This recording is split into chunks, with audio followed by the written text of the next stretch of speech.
Hey friends, what's up? Welcome back to Babel on Talmud. Today we're studying alright, already got one slamming in. So today we're studying Daf Chavav of Masechta Beitzah. Daf Chavav is a very intricate and detailed daf about checking mooms from animals on Yom Tov, specifically mooms of Bechors. Machlokas Rabbi Yehuda and Rabbi Shimon there, also some other opinions, very intricate. And then we get to the sugya of, is there muksa for Chatzi Shabbos? Yeah, sounds intricate, right? It is. Can you have something be muksa for like part of Shabbos? Okay, well, let's find out. So here we go. We're going to start at the Mishnah, all the way at the bottom of Daf Chavhei, Amud base, all the way to the bottom. Says the Mishnah, Bechors shenofel lebor. Alright, you have an animal that's a firstborn animal that falls into a pit. Now, what's the deal with the firstborn animal? So the firstborn animal goes to the Kohen. Okay, a firstborn animal is given to the Kohen. Now, the interesting thing is that nowadays, so you have this animal, it's a firstborn, so it's kadosh. But of course we don't have a Beis HaMikdash, meaning it's not like you're makdash this animal, it's memele. The firstborn is holy and it needs to be offered as a korban. Nowadays, of course, we can't offer korbanos. So what happens is, if this bechor, so there's nothing you could do with this bechor, essentially. It's kodshim and there's nothing you can do with it. But if it develops a moom, well then it's no longer able to be offered as a korban, and in that case, the Kohen can eat it. So what happens with these bechors are they're basically like a headache, essentially, right? Because there's basically nothing you can do with them, and you just hope and pray that it develops a mum, so at least then you can just, stop feeding it and stuff, and you can just kind of eat it. So bechor shenofel lebor. So what if you have on Yom Tov a bechor that falls into a pit, and you want to be able to see, well, hopefully you got a mum. So Rabbi Yehuda Omer Yered Mumche v'yirit. So Rabbi Yehuda says that a mumche can go down and check it. Now, interesting, there, right? There's a Gemara in Sanhedrin, I think on Daf Hey Omer Aleph.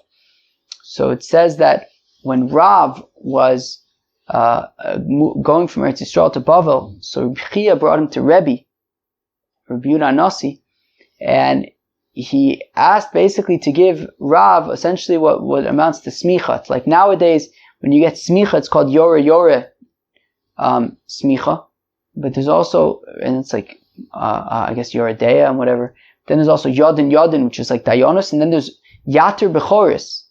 There's a certain kind of like qualification where you're able to be matir bechoris, to be able to say, yes, this is a mum kavua. This is a mum that is permanent, and you can eat this animal. So the question is, if this animal falls into a pit, this bechor falls into a pit on Yom Tov, so can you, send in a Talmud Chacham who knows to distinguish between different kinds of mums to establish if you can eat this bechor? So says Rabbi Yehuda, Yerid Mumche v'yira, a mumche can go in over there and check it out. So if there is a mum, ya'alev v'yishchot, so now you can bring it out and slaughter it. V'emlav, if there's no mum, lo yishchot, don't slaughter it. Okay, fine. And there's a lot of layers over here. It's a lot of layers over here. Why are there so many layers? Well, because friends, we obviously know who Rabbi Yehuda is. Rabbi Yehuda holds what? No, friends, you tell me. Does he hold of muksa or doesn't he hold of muksa? Of course he holds of muksa. So the interesting thing is, if this bechor before Yom Tov was a tam, it didn't have any mum, and it fell into this pit and developed, and we're sending in this Talmud Chacham to evaluate if it just developed a mum kavua when it fell into the pit. Well, that can't obviously be talking about what we're talking about, because that certainly can't be what we're talking about, because then the animal would be muktzah, because before Yom Tov, the animal didn't have a mum. If now we're saying, okay, now it has a mum, well, that's a new development that happened on Yom Tov, and it's going to be muksa. So clearly that is not what we're talking about. So we're not talking about an animal, this bechor that fell into the pit, and now we're trying to figure out if it now has a mum. That can't be, because then it would be muksa. So what it must be is that the animal already from before Yom Tif had something wrong with it. We needed we basically were able to say, look, mistama, there's something wrong with it. But we needed the expert to confirm it, but we didn't chaparain the expert to confirm it before Yom Tif. So now it fell into the pit. The question is, why did it have to fall into the pit? The Gemara is going to ask that. So Rabbi Yehuda says, look, you could send in a expert now to check it out and ascertain, is this actually a mum kavua, a permanent mum, so that you can then eat it. Okay, fine. Slaughter it and eat it. Take it out of the pit, slaughter it and eat it. Fine. The imlav, but if it doesn't have a mum kavua, so now, interestingly, it doesn't say ya'la v'yishchol, it doesn't say bring it, right, lo ya'la v'yishchol, it doesn't say bring it out, it says don't slaughter it. Well, what about bringing it out? So what this is saying is, meaning even in a situation where he brought it out anyways, still you're not allowed to slaughter it, even if it turns out that from yesterday already it was a mum kavua, because it's like a fine. Actually, scratch that. The Gemara is going to get into those details. Let's wait for the Gemara to kind of get into that. So there's different layers over there. Fine. So if there is so the Bechor falls into the pit, and it's a Bechor that already had a mum from yesterday, and now it fell into the pit, and you want to send in an expert to check out the mum.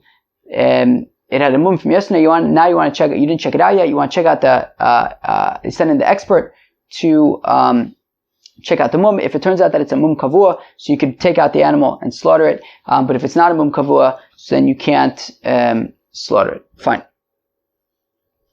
Reb Shimon Omer says, Reb Shimon, kol she'ein mumo nikar miba'od yom ein ze min hamuchan. If its mum was not recognized from before Yom Tov, it is eino min hamuchan. Now, what does this mean?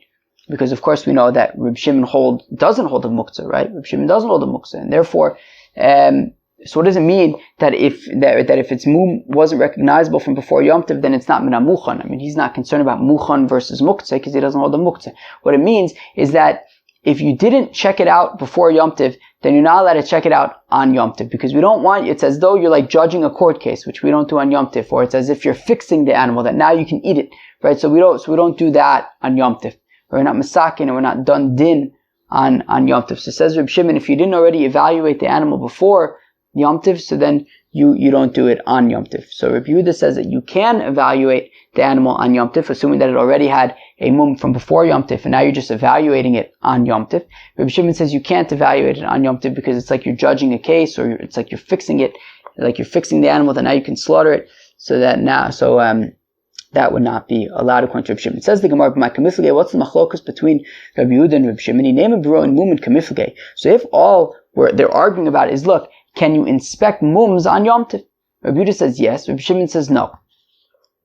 Well then, do Reb Yehuda savar roin mumen b'Yom Tov? Reb Shimon savar ein roin mumen b'Yom Tov. That Reb Yehuda says yes, you can check out the mums on Yom Tov. Reb Shimon says you cannot.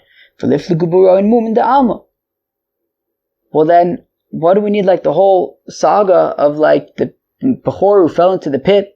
Why not just say like you have a Bechor that already had a mum from before Yom Tov, and now we want to know, can you bring in an expert to check out the mum on Yom Tov? Why do we need the whole saga of the pit and all the drama? So Bechor shenafal lebor itztrichale. We do need the pit and the drama, because sagadaite chamino. Because I may have thought to say mishum tzar ba'alei chayim lyrim velaske.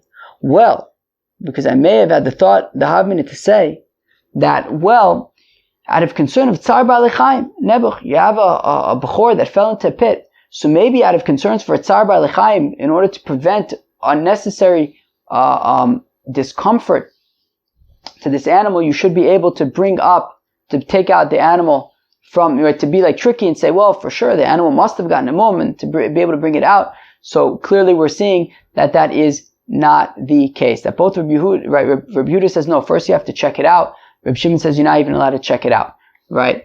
So again, Sakadat Chamina, I may have thought to say Mishum Tzar Ba'alei Chayim, that out of concern for Tzar Ba'alei Chayim, Lyrim Veliske, let us be tricky and say, well, for sure it must have gotten a mum, and let's take it out of the pit. Like Rabbi Yoshua, who says later on Daf Lamed Zayin, but I think we've also seen it maybe in Shabbos, maybe in Pesachim too. I can't remember. That you're allowed to be tricky. That if you have like an animal and a child that both fell into the pit, you're allowed to take out the first one to slaughter it and say, you know what, I actually want the other one, take out that one, and then you could choose which one you want. So I may have thought to be tricky here and say, well, it must have gotten a moom, and you could take it out. So therefore what we're saying is, no, that's not the case. Rabbi Yehuda says first you have to send in a mumche, and Reb Shimon says you don't even send in a mumche. If this is the case, lo yishchot, lo yaila v'yishchot mi baile. Well, if that's the case, when we say that if it doesn't have a mum, so we say lo yishchot, then you're not allowed to slaughter it. Well, if the whole thing is about, are we concerned about about Tsar by l'chaim, maybe you should be able to take it out. So then it should, the focus should be on whether you could take it out of the pit or not, right? So when he says ve'im lav, and if there's no mum, lo yishchot, don't slaughter it, it should be don't take it out, leave it there. Don't be tricky and try to figure out some scheme that you could argue that you should be able to take it out in order to prevent Tsar by l'chaim. Right? But it doesn't say that. It doesn't say that if it doesn't have a mum, you can't take it out. It says if it doesn't have a mum, then you can't slaughter it. So lo tzricha do'aver v'aske. So it's talking about where he already took it out anyways, even though he shouldn't have. And we're saying, sakadai techamina, may have thought to say, lishchate, look, you already took it out of the pit, just slaughter it. Komash malon, then no, you're not allowed to slaughter it, even if you already took it out of the pit. But lishchate atamu. What do you mean? What? Just because I took it out of the pit, I should be able to slaughter it? It's a bechor. And we haven't ascertained that it has a mum yet. Why should I be able to slaughter it? Lo tzricha dunafel beimuma. Well, it's talking about where when it fell into the pit, it developed a mum. And because it developed a mum, that's why I might think that I could slaughter it. But it's, if it developed a mum now on Yom Tiv, then it's muktzah. It didn't have a mum before Yom Tiv. El dunafel beimum over me'erev Yom Tiv. So what it's talking about is, where on Erev Yom Tif, there was a small mum, a mum that would heal, not a mum that would allow you to slaughter and eat the animal. V'hashta, and now after falling into the pit, havale mum kavua. Now there is a proper, permanent mum that will not heal. So Ma'adetema may have thought to say, did I te ilove? Well, since already before Yom Tif it had some kind of a mum, so I'm already thinking about it. So therefore it's on my mind and it's not muktzah. So v'nishchate, and therefore I should be able to slaughter it now that it has the mum kavua. Kamash malon, that even in this case where it had a mum over it before Yom Tov, and then it fell into the pit, and you took it out anyways, and it developed a mum kavua. Okay, so it sounds like even in a situation where a mum over before Yom Tov and now it developed a mum kavua, you still would not be allowed to slaughter it. Alright, sounds very interesting. So it sounds like the only thing that would be permitted is if there was already a mum before Yom Tov, and we just didn't know, is it a mum over, a mum kavua, and now we kind of get the expert to check it out for us, and he establishes that it's a mum kavua. At that point, you'd be allowed to slaughter it and eat it on Yom Tov. Alright. Sounds very interesting to me. So if you have a bechor that falls into a pit, okay, Rabbi Yehuda Anasi Omer, says Rabbi Yehuda Anasi, Yered mumche v'yire, that a mumche should go in and check it out. So Rashi basically gives like two ways to understand Rabbi Yehuda Anasi's position. I guess I'll go with the second one, because it doesn't seem to necessarily refute one or the other. So according to the second way to understand it, Rabbi Yehuda Anasi is saying, is that basically if you have this animal, basically like Rabbi Yehuda in the Mishnah, essentially, that if you have this animal that already had a mum from before Yom Tif, and now we check it out on Yom Tif, and we determine that it's a mum kavua, so then you'll be able to eat it. Right? So Rabbi Yehuda Anasi Omer, Yered mumche v'yir, let a mumche go and check it out. Im yesh bo mum, if it has a mum, ya'alev yishchot, well then you can take it out and you can slaughter it. V'im lav lo yishchot, and if not, then don't slaughter it. Omer lo Reb Shimon ben Manasseh. Now Reb Shimon ben Manasseh says to Rabbi Yehuda Anasi, Arei Amru, but they said, who said? Reb Shimon. Now as Rashi points out, Reb Shimon was Rebbe's Rebbe. Rabbi Yehuda Anasi's Rebbe, as we saw as Rashi quotes the Gemara in Eruvin, the Gemara in Shabbos, that indicate that Rebbe was a student of Reb Shimon, although we also saw it in the Gemara, where do we see in the, where's the Gemara that we saw? I think maybe in Psachim, we saw the Gemara, or maybe in Yoma, that Rabbi Yehuda was the Muryana Devei Nisiya, that Rabbi Yehuda was actually the posek of the house of Rebbe. So I guess even though Reb Shimon, I guess, was Rebbe's teacher, Reb Yehuda Bar Ilai was nonetheless the posek in Rebbe's house. I mean, it was all the same generation. But anyways, Reb Shimon ben Manasseh responds to Rebbe and he says, but didn't your Rebbe, Reb Shimon, say, Ein roin moomin b'Yom Tif, that we don't check out mooms on Yom Tif? Right? Reb Shimon says we don't check out mooms on Yom Tif. There were two possibilities. Why? Rashi says, well, because it's like you're judging a judgment, or because it's like you're fixing the animal in a sense. So on the one hand, Reb Yehuda Nasi says that you're allowed to check out this animal. On the other hand,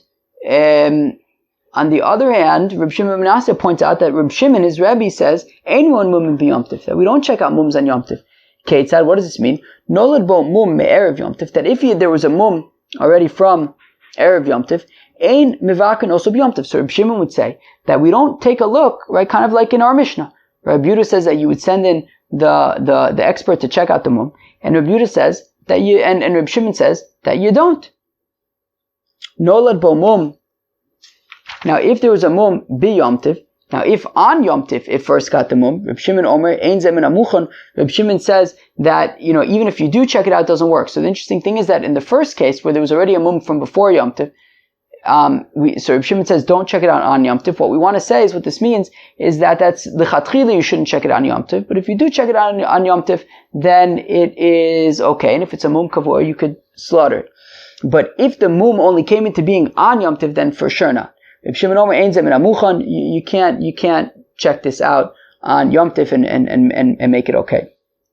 Vishavin, now both Reb Shimon and Reb Yehuda admit Shem nolad hu umumo imo, that if the Bechor was born with the mum already, shezemin amuchan, that would be acceptable, and we're going to explain kind of what the ukimta is a little bit later. Darish Rabba bar Rav Huna, that Rabba bar Rav Huna explained nolad hu umumo imo, that when we say that if the Bechor is born already with the mum, mivakrin also b'Yom Tiv, we could check it out on Yom Tiv to ascertain that it's a mum lichatchila. Even lichatchila, we could check it out. It's not a b'diavad situation that, you could check out this newly born Bechor, but even lichatchila you could check it out, and if it has a mum, you can eat it. Amalei Rav Nachman, so Rav Nachman says to Rabba bar Rav Huna, Abba Tani, that my father taught. Interesting that so there's two ways to understand that. Either Rav Nachman's father, I don't know who Rav Nachman's father is, or Rabba bar Rav Huna's father, which is Rav Huna, im avar uvikro mivukar, that if he went and checked it, even though he shouldn't have checked this newborn Bechor, well, then it's checked. And you, Rabba bar Rav Huna, are saying that you're allowed to check it out lichatchila. So Rabba bar Rav Huna says that when this Bechor is born on Yom Tiv with a mum, so then you can already check out the Bechor and eat it lichatchila, even if it has a mum kavua.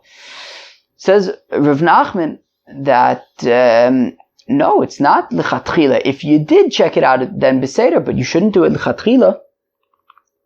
Amar Abaye kavasa to Rabba bar Rav Huna mistaver. It says Abaye that it actually seems to make more sense, like Rabba bar Rav Huna, to say that even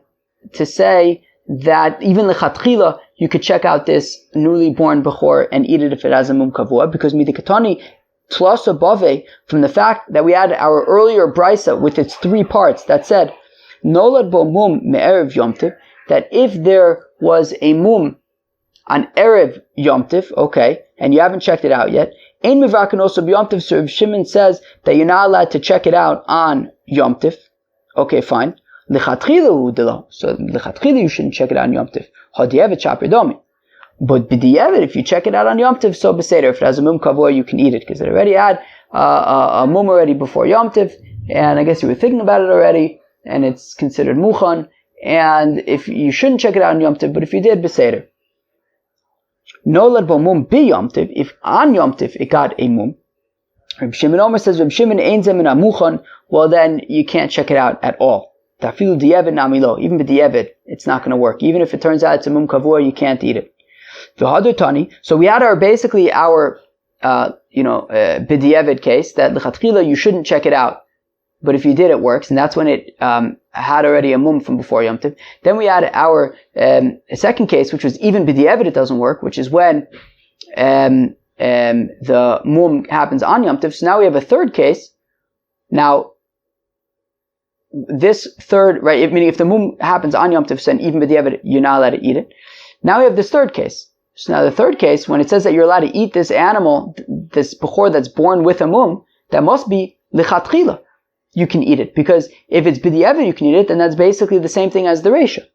Right? V'hadutani, we have this third case, which is v'shavin shim nolad hu mumo imo, that if this bechor is born with a moom, shezem and amuchan, that both Rabbi Yehuda and Rabbi Shimon agree that it would be considered muchan and that you'd be allowed to eat this animal, that would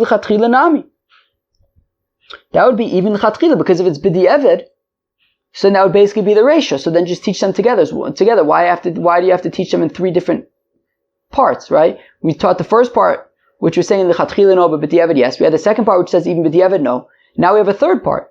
The third part is saying that even l'chatchila yes. Because if it was l'chatchila no, but b'di'evid yes, then it should have just been taught together with the first part. Okay, fine. So therefore, Abaye wants to argue that Rabbi Bar Rav Huna is correct, that when we say that an animal, that a bechor that is born with its mum, so that a bechor that's born with its mum, you can eat it, you can check out the mum and eat the animal, if it's a mum kavua, even the chatchila. So that's Rabbi Bar Rav Huna says Abaye that taka makes sense. Now, also Rav Oshaya, but 1 second, when Rav Oshaya came to Bavel, also Vaisi Masnisa Biyode, he came with a Beitzah, which said, Bein shenolad bo mum me'erev Yom Tiv, whether the mum was from erev Yom Tiv, uvein shenolad bo mum bi Yom Tiv, or whether the mum came onto the came to the animal on Yom Tiv. There's no difference. Chachamim omrim ein ze min hamuchan. This is not considered min hamuchan. This is not something that you're allowed to check out. And even if it turns out that there is a mum kavur, you're still not going to be allowed to eat it. So now, according to this, actually, whether the moom was there from before Yom Tiv, or whether the moom only came about on Yom Tiv, what it's saying is that you can't even eat it b'di'evid.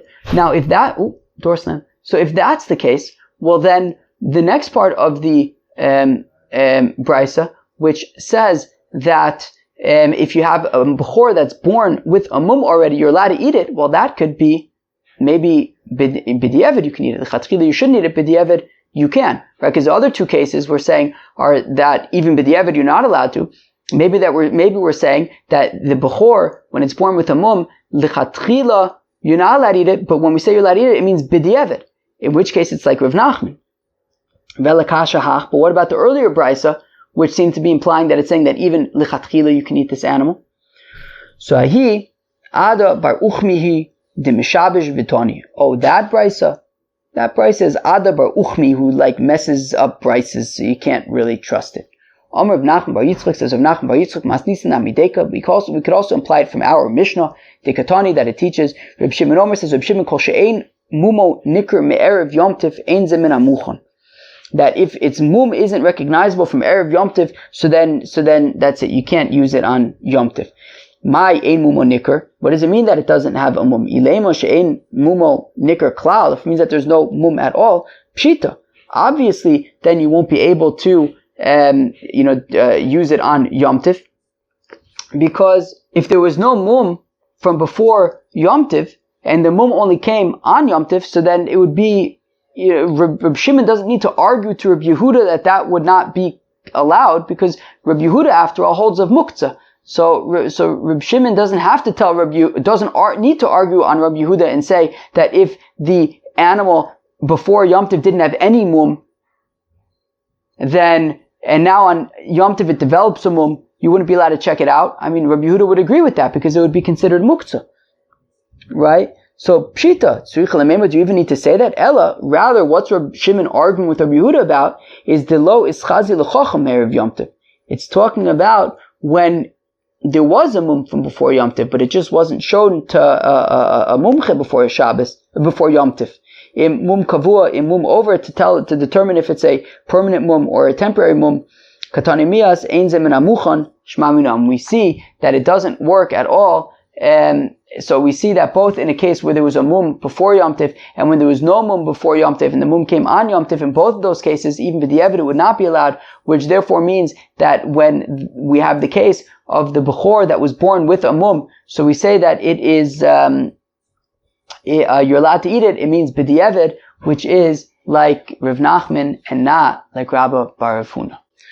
Okay, and now we get to this interesting sugya of, is there a concept of like something that could be muktzah partially on Shabbos, right? If you have something, we don't have to explain what this means, but if you have a situation where something is muktzah for some of Shabbos, is it now muktzah for the entire Shabbos, or can it become unmuktzah? Alright, let's see.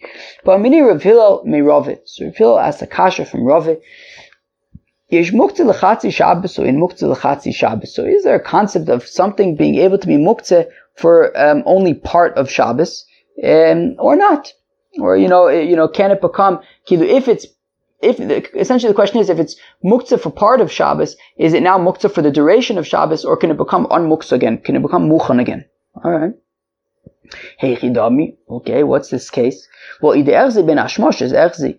So now Rashi points out sort of the classic case of muktzah is, for example, you take some grapes and you put them on your roof to dry out and become raisins.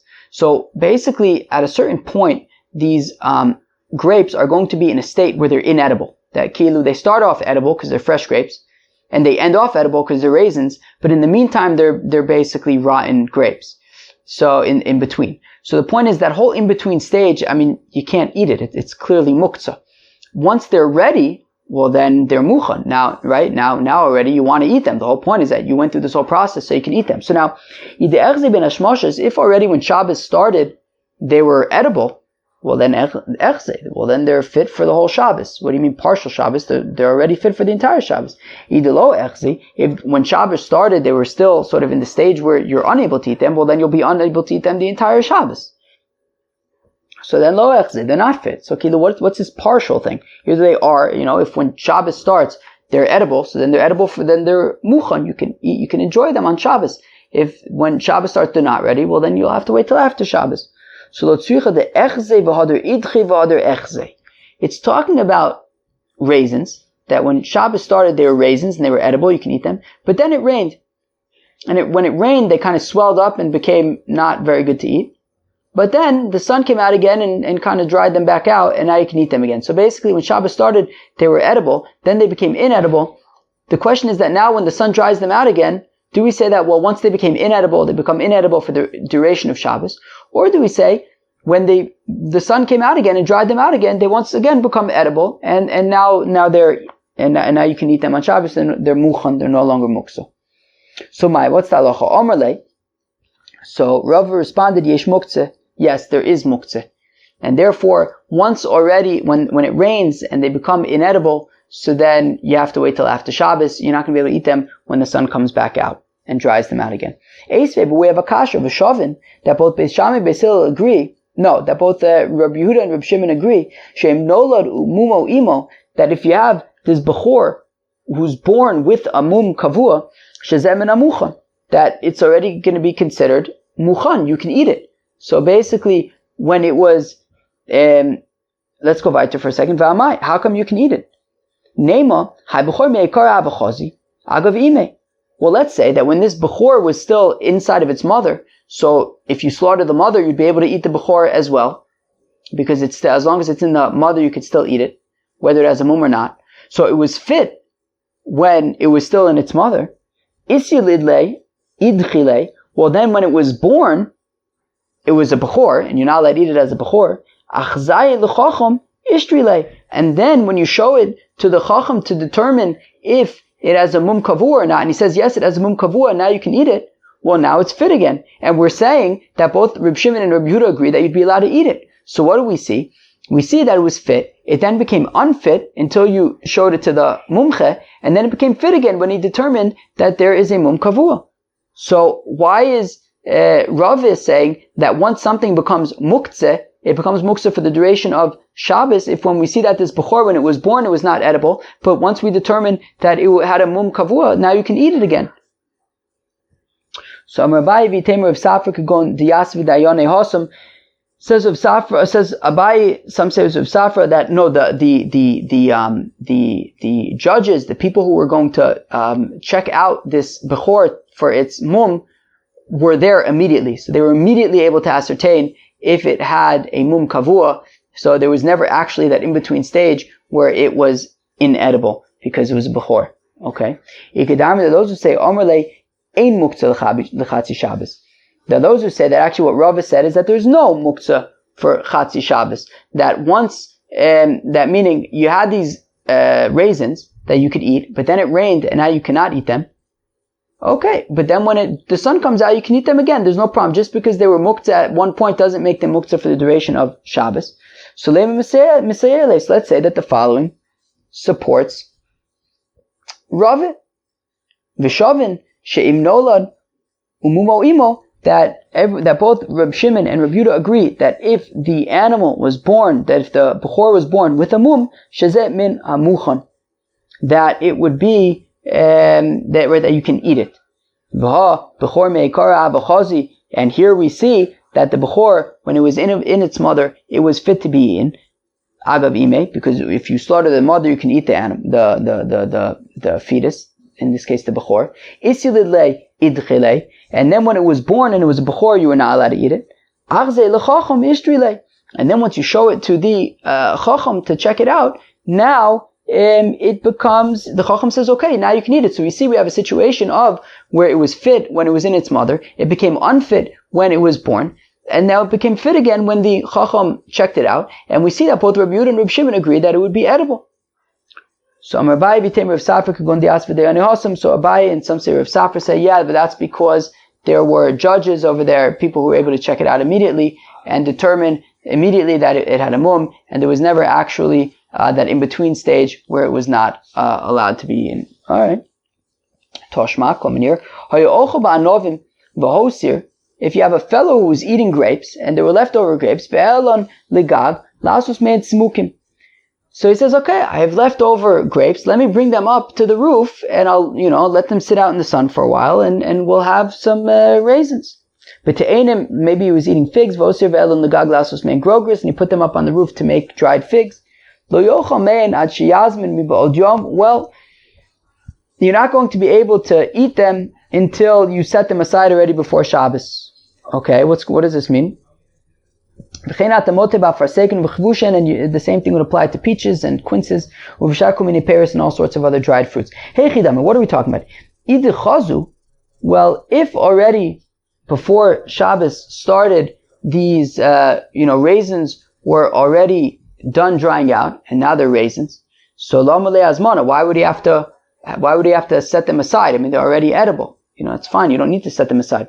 If they're still in their in-between stage where they're inedible, I don't care that he set them aside. I mean, you're still not going to be able to eat them because they're inedible right now. And if